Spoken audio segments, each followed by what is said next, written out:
everybody. Thank you for joining us for another episode of the Rising Tide Leadership Podcast. Whether you are listening to this podcast or watching us on YouTube, we are so glad you're here. And we encourage you to download the show notes and follow along.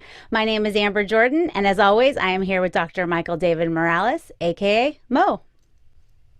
Hey, what's going on, Amber? It's good to be here. And as always, I am excited to be talking about leadership. So let's get to it. Well, I'm going to start us off by taking us way back to 1987. So long before Patrick Dempsey was McDreamy on Grey's Anatomy, he was Ronald Miller from Can't Buy Me Love. And I know you know this movie, but Ronald Miller was a nerdy high school student who couldn't get a date until he came across the perfect opportunity. So the most popular girl in school steals her mom's white suede outfit, wears it to a party, and spills wine all over it. So she needs $1,000 to replace it. So in comes Ronald Miller with his lawn mowing money, and he says, "I will give you the money if you agree to date me," thereby making him popular. And it totally works. Now, not all the problems were solved because, of course, there was some drama and some heartbreak and angst, but eventually they found true love and they rode off into the sunset on his lawnmower. Now, I wish that every problem in life could be solved like an 80s teen movie, but much to my disappointment, it cannot. But I thought it was a great example of creative problem solving and rising to the challenge. So we titled our episode today, Effective Leaders Rise to the Challenge. So Mo, why don't you tell us what Ronald Miller did right and why it's so important for leaders to rise to the challenge, and what's the first thing that they need to do that? Wow. Well, let me first, before we even get to that, Ronald Miller is like every young boy's hero from the 80s, right? And he did everything right. You know, he worked hard and he showed the rest of us mere mortals that you can get the girl if you just work hard enough. So, and to your point, I think every problem in life really can be solved via an 80s movie. So if you haven't read those or seen those 80s movies, you need to just start, looking at those and watching them. So, but I love what we're talking about today, Amber. Effective leaders, they rise to the challenge. They love the challenge. They take on the challenge. And I know, Amber, that on the Enneagram spectrum, you are a challenger. You love the challenge. You love to be challenged. And so I think all of us as leaders, those of us who are not on the Enneagram spectrum as an 8, like you as a challenger, I think we all do enjoy the challenge. I mean, that's what leaders are all about. And so the first thing that we need to do if we want to be effective leaders that rise to the challenge is we need to do this. Effective leaders anticipate problems. And let me tell you, anticipating problems has got to be one of the most important things that a leader can do. This is where leaders make their money. Anybody can see a problem once it's there. I mean, once the fire's started, it's there, right? Everybody looks at it and says, "Hey, there's a fire." But leaders anticipate the problems before they come. Now, it doesn't necessarily mean that they have to know exactly what to do like right then and there, but they do need to know when these problems are on the way. They need to anticipate what's coming. Amber, I meet so many leaders who don't like problems. And I'm thinking to myself, why are you even in leadership? Because if you don't like problems, then I'm telling you this right now, you're in the wrong business. Leadership is about problems. It's about tackling the hard things. And so that's what leaders do. We solve problems. And again, it's not about making the right decisions right away, because you're going to make some bad decisions out there, leaders, and it's okay. And when you make those bad decisions, you got to own up to it. But we need to know what we're going to face. We need to anticipate what's coming. And leaders, you, by anticipating these problems, will put your people in the best position to make what we like to call here at Rising Tide correct directional decisions. Well, I was listening to the Andy Stanley Leadership Podcast the other day, and he had Patrick Lencioni on as his guest. And Patrick, as you know, is the author of The Five Dysfunctions of a Team and several other relational team management books. And he said this, he said, if you are asking the wrong questions, you will be solving the wrong problems. And I thought to myself, automatically all the things that I've been thinking about and problems that I've been working on started going through my mind. I'm thinking, have I been asking the right questions about these? And if not, have I been solving the wrong problems? So you'd mentioned that leaders need to put their people in a position to make the right correct directional decisions. So how important is asking the right question? And what would you say to somebody who has been asking the wrong questions about their problem? Well, I think most of us have been in the place where we have asked the wrong questions. But that's what leadership growth is all about. It's about kind of failing forward, as John Maxwell would say. And again, that's our first book of the day that we're mentioning is Failing Forward by John Maxwell. Really teaches leaders to understand that you don't win some and you lose some. Maxwell always says you win some and you learn some. And so leaders, don't be afraid to fail. Don't be afraid to ask those questions. But here's the first thing, Amber. Are you asking questions as a leader? I remember when you and I would sit down when we first started investing into your company, into your leaders. And I said, Amber, what are the questions that you're asking your leaders? And I remember we took several weeks to go through that. And you said, well, Mo, how do I know that I'm asking the right questions? And I said, well, first of all, you need to ask the questions. And I remember you saying, well, what if I ask the wrong questions? And I said, that's great, because even if you're asking the wrong questions, you're still asking questions. Stephen Covey says this.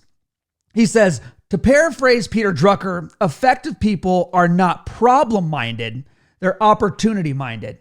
And I remember that was the first thing that you and I really did to make sure that you were asking the right questions. We talked about, are you giving your leaders an opportunity? Are you putting them in the right position to win? And leaders, you might be asking, well, so Mo, what should I be looking for first? If you don't know where to look, here's where you look. You always look towards attitude first. Another one of my favorite books, Amber, here we go. It's a book called Attitude is Everything. And I'm telling you, if you focus on attitude and try to at least get people going in the right direction and have the right frame of mind, man, you are going to make better decisions. You're going to start asking better questions. And so when we have the right attitude, we may not be completely ready, but we can be resilient. And we're all going to get knocked down, right? But I can't remember who says the quote, but it says, if you get knocked down 5 times, you need to make sure that you get up 6. And so, Amber, we need to put our people and ourselves in a position to make good decisions. And then once we make those good decisions, like John Maxwell says, then it's time to manage those good decisions, because that's what leaders do. Well, and you say, put your people in the position for them to make good decisions, not put them in the position so that you can make all the decisions for them, which I think is, again, when you and I sat down first, it was the problem or the area that I was struggling in the most, because I was trying to have all of the answers and make all of the decisions, because I thought that that's what I needed to do to be a good leader for them. And when I realized that asking them questions so that they can make the decision was the best thing that I could do for them, again, it builds that confidence and that good attitude in them, because they realize when I give them the opportunity and ask them the right questions, they realize, oh, I can come up with the answer. It's often an answer that they were already leaning towards or moving towards anyways. They just needed help with the right question to kind of push them in that direction. But when I come in with all of the answers, then begrudgingly, they're trying to do it. But when I just present opportunities for them to come up with the solutions or the answers to the decisions that they're making, then they can come in wholeheartedly enthusiastic. And hey, maybe we don't always get it right, but we've at least grown in learning how to ask the questions and make the decisions. And so that when I started to do that, when I started to show up without all of the answers and simply ask better questions, it was really groundbreaking and changing for our team. Well, and Amber, remember when we were talking about it, you said, well, what happens if I have the wrong answer? And I was like, why are you giving your leaders answers anyway? Don't give them the answer. In fact, most people, when they ask you a question, leaders, if you're listening, you need to know this. Nobody cares about your great wisdom. Nobody wants your answer. They want you to answer them the way that they want to be answered. So why even give them answers at all? That's why you ask good questions. That's why you anticipate these problems, because you know your people are going to come to you with these questions. And the best thing to do is just get right back to them with a question and help them solve their own problems. They already know what they want to do. And if you help them to do that, it's going to make them a stronger leader. And then, Amber, like your staff, they started getting really confident.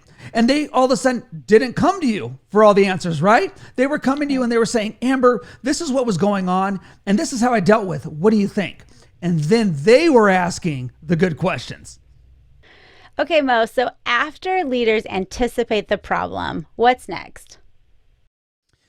Well, after you anticipate the problem, this is what effective leaders do. Effective leaders accept reality.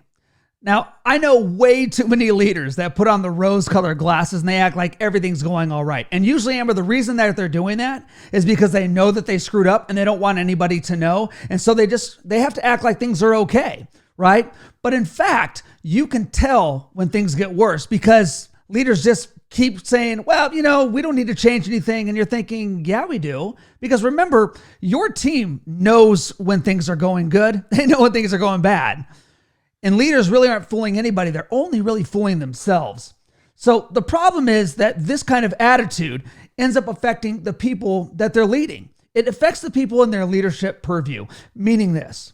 All of a sudden, these people are thinking that everyone around them is crazy. When in reality, it's not your people that are crazy. It's you that is crazy as a leader. And you need to get back on track. In fact, I love in one of Andy Stanley's books, this is what he says. He says, you need to pick up the rock and you need to pull it back and you need to look at all the squiggly things underneath. But that's only the first part, because after that, you have to have this sense as a leader not to put that rock back down and say, I guess everything's okay, and forget all about it. Because those problems don't go away. In fact, it's like the little girl who is in the middle of the street playing hide and go seek with her big brothers and sisters, right? And she says, if I just cover my eyes, nobody can see me. And leaders, everybody can see the problems. And everybody knows that it's your problem. And you know why they're not saying anything? Because they're afraid that you're going to fire them or you're going to demote them or take them out of the process. But believe me, they see it. They don't forget. So don't put your head in the sand. Instead, start tackling those problems. Sometimes, Mo, you lift up the rock and the sheer volume of squiggly things that you see, it can be overwhelming, especially if you're someone like me who has strategic as one of my top strengths, or maybe connectedness. You lift up that rock because you sincerely want to see what's under there. And then you see all of these things that have to be addressed. And you can look at one and then, I can see all of the things that is connected to. And if I address this, then this, and this will happen. Oh, maybe I should address this one. Oh, but then if I pick this one, this, and this. And then before you know it, it's just like, I don't know where to start because they all seem important and every decision has a repercussion. And so it's like, sometimes it can just be overwhelming. So what would you say to somebody who sincerely wants to lift up the rock, but when they do, or maybe right now they found themselves in a situation where there's just too many things? How do they pick? How do you help them understand the importance of addressing each individual one, and which one? Yeah, that's a great question. And leaders, sometimes you're not going to know what to start with. And you know what? That really is okay. But you need to get started. You need to go. You can't procrastinate. And if you want to kind of figure out, well, what's the first thing if you are kind of anticipating, right? And you're like, well, how do I start dealing with these things one by one? And because Amber, you're right. When we see one problem, it goes to another problem and then to another problem and to another problem. And then you're just thinking, well, every time I address a problem, it just gives me another problem. Yes, that's why you're in leadership, right? But the first thing is this. You have to realize that it's okay that everything is gross and nasty and almost unfixable. But if you are a leader at some point and relatively quick, you need to change that thought process and start helping your team provide solutions for what is in front of you and what's in front of them. And of course, the biggest problems that we have are usually the ones that have been lingering for a while. Let's just face it. In fact, Brian Tracy has a great book, another book, right? Amber, we got books all over the place today. He's got a book and it's called Eat That Frog. If you have not read Eat That Frog out there, leaders, you need to read Eat That Frog. It's about procrastination. So if you haven't read it, stop procrastinating and read the book, right? But you need to start tackling this stuff in your life, in the lives of your team members that are essential to get things done, to move your team to the next place where you need to go. Because when it comes to stuff that we don't want to deal with, we're really good at procrastinating. I know that I am. And so that's why Eat That Frog was written.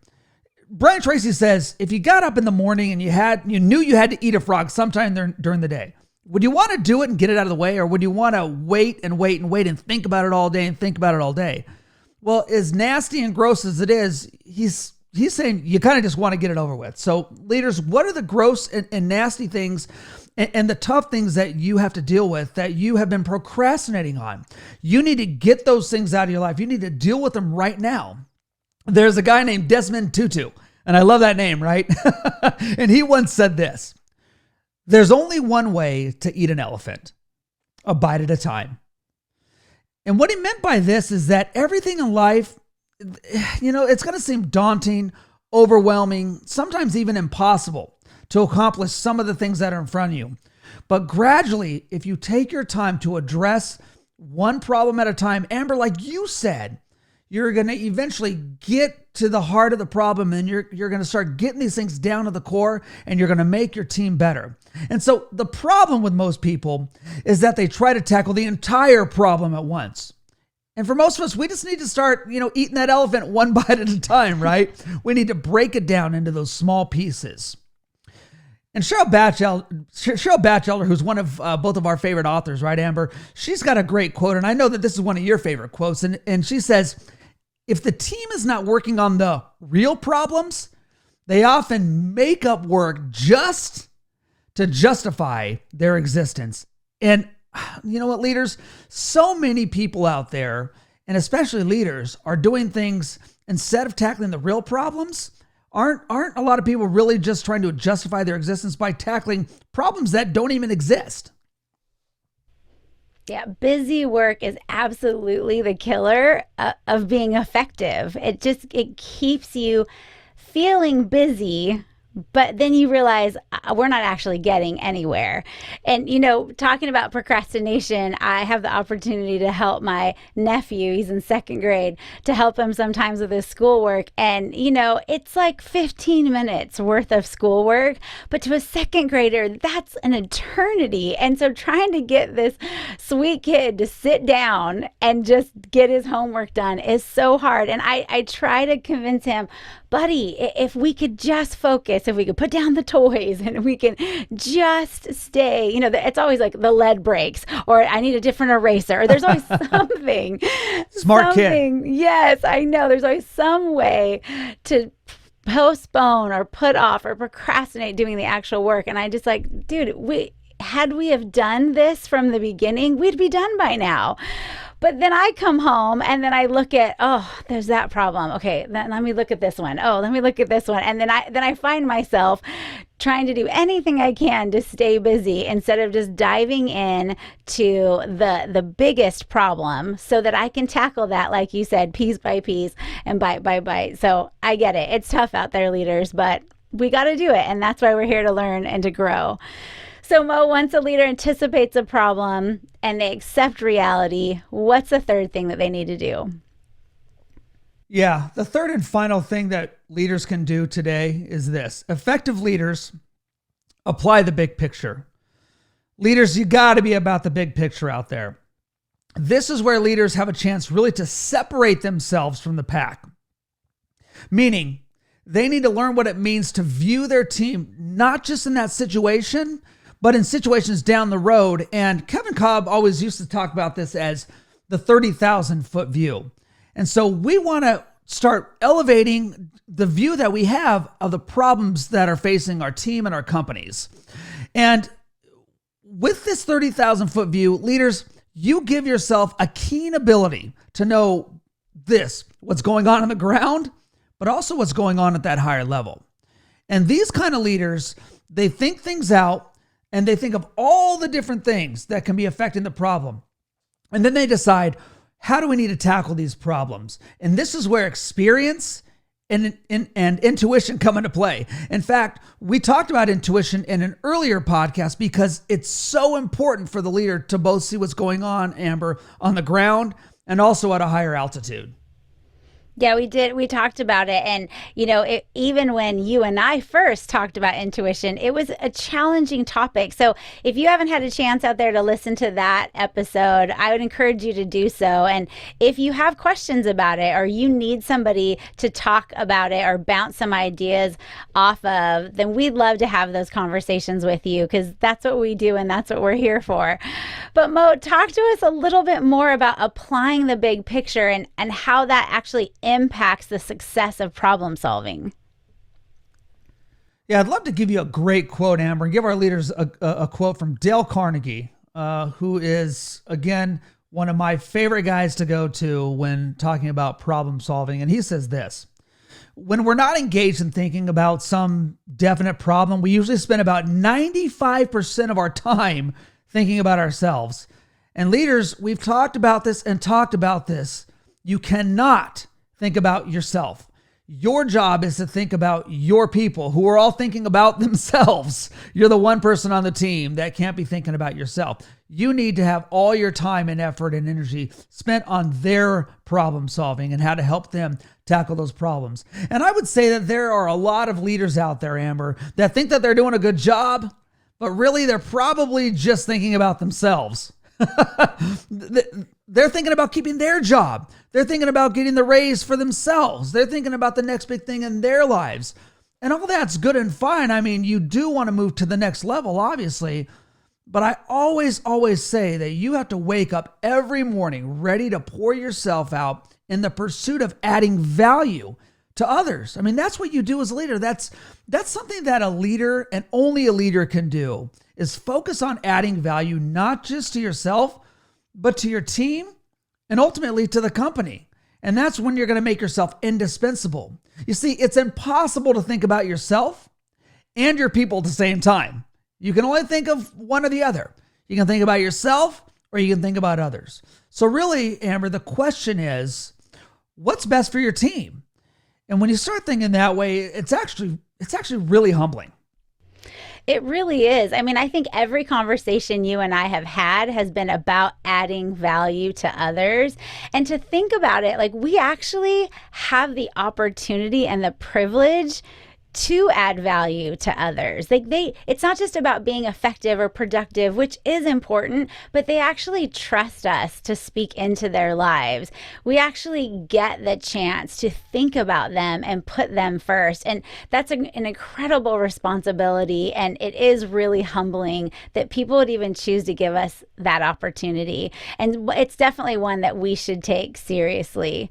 So effective leaders anticipate problems, they accept reality, and they apply the big picture.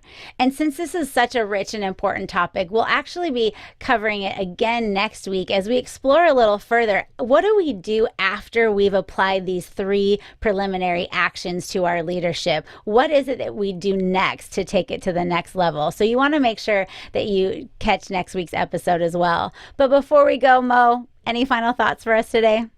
Yeah, Amber, I really love what you said about leadership being a privilege.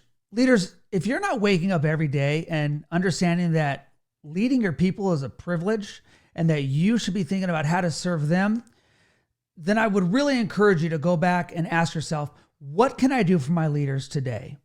because they are looking to you. They are looking towards effective leadership. And so for those of you out there who call yourselves leaders, live in that and understand that you need to be putting more and more time in every day to understand what it means for you to be an effective leader. Well, that brings us to the end of this episode. Thank you so much, everyone, for joining us here at the Rising Tide Leadership Podcast, and we will see you next time.